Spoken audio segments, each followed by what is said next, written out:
일단 공격성이라고 하면은 보호자가 정말 이제 심각하게 생각하기도 하고 또 어떤 강아지의 뭐 성격이나 기질로 생각하는 경우들이 있는데, 제가 봤을 때는 공격성은 모든 개나 고양이, 그러니까 감정이 두려움이 있는 개나 고양이, 기타 동물들은 공격성을 드러낼 수 있다라고 생각하고, 대부분은 본인의 생존이 위협을 느꼈을 때 극한의 상황에서 나타난다고 보는 게 음, 가장 흔한 시나리오고요.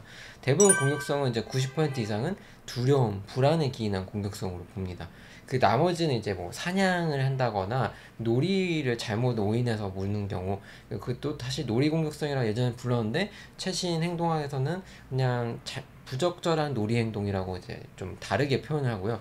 근데 정말 사냥 행동은 행동 그 바디 랭귀지도 다르고 거리를 진짜 줄이기 위한 행동인데, 뭐 사람을 사냥할 일은 거의 없을 거고, 같은 개끼리도 사냥할 일은 없지만 뭐 이제 사냥개가 새를 보고 쫀다거나 뭐 이런 이제 작은 동물을 보고 이제 본능적으로 소리 없이 달려가서 이제 죽이려고 하는 행동들은 이제 사냥 공격성인데, 그 외에는 대부분 두려움에 기인한 공격성. 근데 여기서 한 가지 좀 생각해야 되는 게, 수의사 입장에서는 메디컬 문제로 공격성이 일어날 수도 있습니다. 그래서 흔한 건 아니지만 갑자기 발생하는 공격성이라고 하면은 원래 얘가 잘 뭐 만지는 것도 잘했고 잘 버텼는데 갑자기 하루아침에 물기 시작하거나 으르렁거리면은 어디가 아프지 않는가, 이제 또 여기 정형외과 전문가신 많이들 겪어보신 스토리잖아요.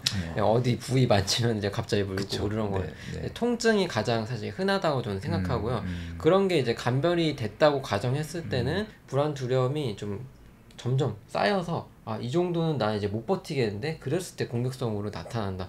사람은 사람 언어도 저희가 뭐 영어, 중국어 엄청난 그 언어가 다양하고 우리가 배우지 않았던 거는 뭐라고 말하는지 잘 이해가 안 되잖아요. 같은 언어라도. 근데 동물이라고 하는 아예 종이 다른, 강아지라는 종이 다른 그 개체를 저희가 보고서 그 언어를 이해하는 게 얼마나 더 힘들겠어요. 그러니까 이제 눈에 띄는 짖고 달려들고 으르렁거리는 건 저희가 이해를 금방 하니까 걔들은 이거는 이해는 하네. 그럼 이걸 점점 선택할 가능성이 높은데, 사실은 강아지들은 스트레스나 두려움, 불안이 높아지기 전에 이미 바디랭귀지로 표현을 많이 했을 거예요. 이제 뭐 보통 대표적으로 우리가 카밍 시그널이라고 이해를 했던 그런 모습들이, 사실은 나 불편해라는 신호를 혀를 낼름거린다거나 고개를 돌린다거나 자리를 피해 본다거나 한 발을 들거나 배를 살짝 부자연스럽게 힘을 주면서 보인다거나, 이런 행동들이 다 불편해요 저리 가세요의 표현이고, 근데 개나 고양이는 사실 2차적으로 언어를 쓰지 1차적으로는 몸짓, 바디 시그널로 소통을 하기 때문에 우리가 그거를 좀 인지를 못했을 때, 그리고 얘네들 입장에서는 두려울 때 혹은 불안할 때 이게 공격성으로 나타난다라고 일단 이해를 해야 됩니다. 언제 이제 문제가 돼서 진료를 봐야 되냐라고 하면은, 제 생각에는 좀 사실 좀 수의학적인 그런 지식과 행동학적인 지식이 같이 필요하다고 생각은 해요. 음, 왜냐하면 이게 당연히 심각한 문제라고 생각하거든요. 왜냐하면 안전이 때 연관이 지어져 있고, 심한 경우는 물림으로 인해서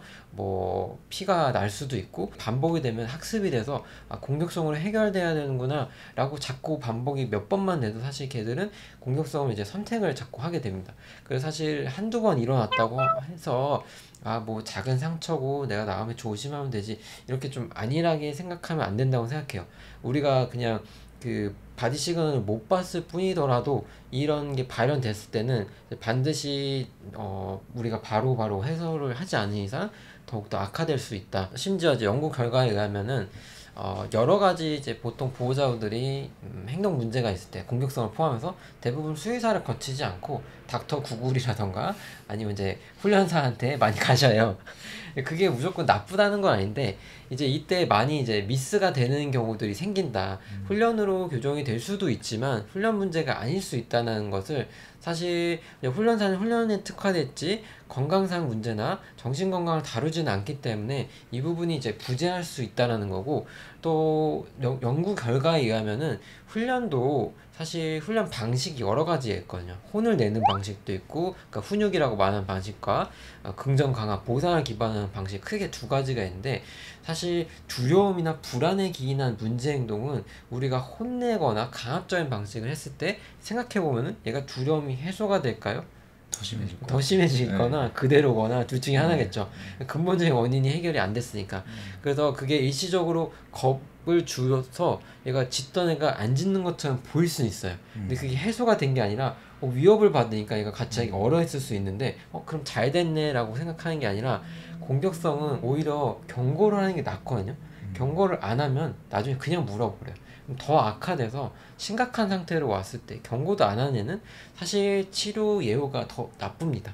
모든 이제 질병은 저희가 이제 치료 예후에 대해서 평가를 하잖아요.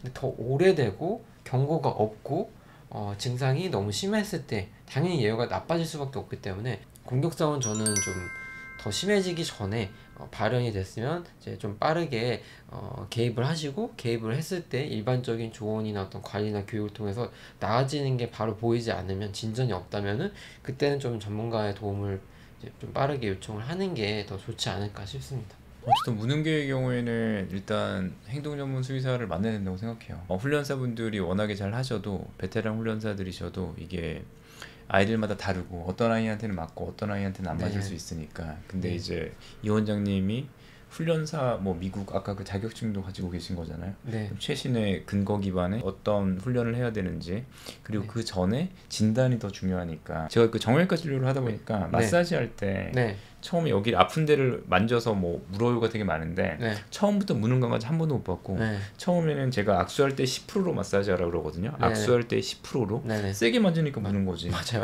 악수할 때 아프게 10%로 마사지 만지니까. 하면 혀를 내른거려요. 네. 그럼 제가 이제 악수할 때 20%로 마사지 하면 쳐다봐요. 네.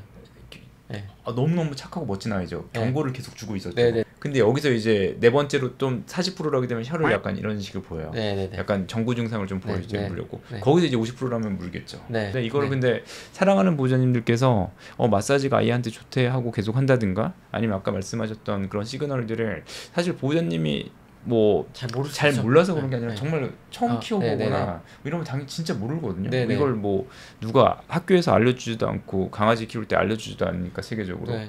그런 신호를 놓쳤어도 충분히 그럴 수 있으니까 지금이라도 행동학 선생님이랑 같이 상담을 해보시면 좋을 것 같아요. 네. 시청해주셔서 감사합니다. 좋은 하루 되세요. 감사합니다.